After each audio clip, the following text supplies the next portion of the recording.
Hello mga ka-toy center. Ayan, meron na naman tayong bagong bubuing toys. Ito ay toys.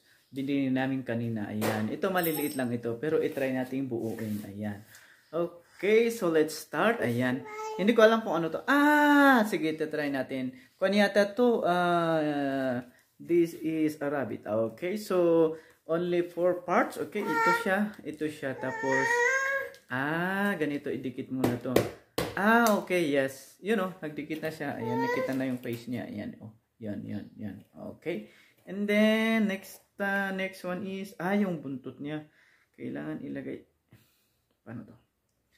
Paano yung buntot mo? Itulak pala doon. Baliktad. Kailangan itulak pala doon. Or, pabaliktad. Ayun. Nakuha ko na yung buntot. Ayan. Ayun yung buntot niya. Tapos, ito, mayroon siyang okay. So, first, kailangan palang ilagay ito. Ilalagay muna natin yung kaniyang katawan. Okay. So, meron siyang pakpak kasi. Ayan. Kailangan natin siyang, dukutin muna. Ayan. Tapos, ayan. I-reassemble. Ayan. Nawalit kasi. Yeah. Hirap. Medyo sakit.